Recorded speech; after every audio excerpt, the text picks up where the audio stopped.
The standing barbell overhead press, or just the press, involves starting with the barbell racked across the shoulders and pressing it into a locked out overhead position.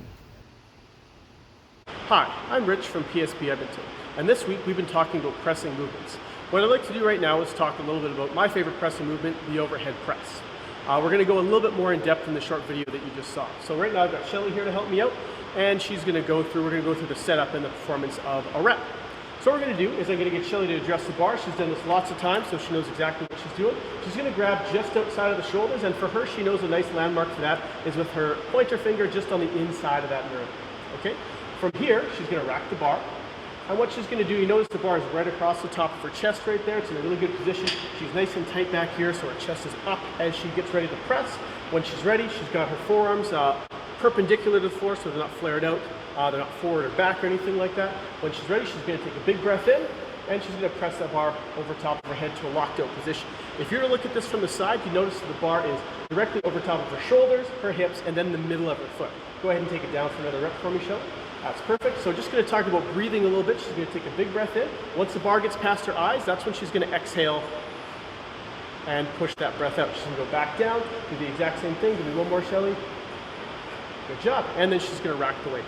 Okay, a couple of interesting things that were going on there when Shelley was lifting the weight is she was exhaling when that bar got past her eyes. One thing I didn't mention as she was doing that is when the bar was pressed up, she gave herself a couple of chins there. That's going to happen to everybody, especially me. Get the bar clear past your face. You only make that mistake once where you drive the bar up in your nose, so we definitely don't want to be doing that. Okay?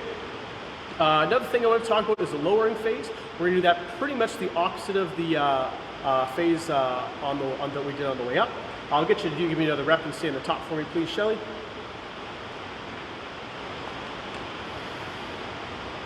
Good. As she starts to bend her elbow, she's going to get her face right out of the way.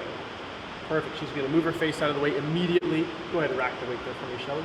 When you lower the weight, you want to make sure that you get your face out of the way immediately. That way you don't clip yourself in the nose. A couple common mistakes I want to go over before we move too far along into the video is we want to make sure that as she grips the bar, go ahead and grip it extra wide there, Shellbell. And go ahead and rack it, but don't press it. Perfect. Good. So what we're going to notice here is there's quite a bit of space between her shoulder where she's pressing the bar from and where her hand is. That creates a moment arm, which gives her shoulders a little bit extra work to do, which we don't necessarily need to be doing. So if she were to grip it too narrow, go ahead and set it down and grip it a little bit narrow. Again, that creates a moment arm from her shoulder. Now her hands are trapped between her shoulder and the bar, which is also not ideal. So again, she's done this a lot of times. She's found the perfect grip. For most people, it'll be somewhere around where that break in the knurling is, the smooth part of the bar, just on the outside of that for most people. So she grips the bar, she grips it with her pointer finger just inside. You might be a little bit wider, but as long as you're cognizant of that. Go ahead and give me another press there, Shellbell. Good job. Awesome. Okay, another thing we want to talk about is where exactly your elbows are in space. I kind of mentioned this before. You want to make sure that as you're gripping the bar, that your elbows are perpendicular to the ground, not only this way, but also front to back. So same thing for grip. If she was too wide, that would create a moment arm from the elbow, or from the wrist, pardon me, in the hand to the shoulder. And same thing if it's too wide, we create a moment arm there, which is not advantageous and can be a little rough on the shoulders. Another thing we want to make sure as we're reloading every rep, our mistake we see, as we're reloading every rep, give me another rep and then stay in the bottom for me, Shelley. Good. As she comes down, what can happen, Shelley's not going to do it automatically, but I'm going to cue her on this. Just drop your elbows backwards a little bit. Yeah, there you go. So some people will try to touch their chest to the bar because they think that's finishing a full rep. But if your elbows drop backwards like she is, that's not a very strong or stable position for her shoulder to be in. So I'm going to cue her to bring her elbows forward. Even if it doesn't necessarily touch on her chest, that's okay. I'd rather have you not quite touch the chest than have the elbows drop backwards. Go ahead and re-rack the bar, Shelley. Thank you.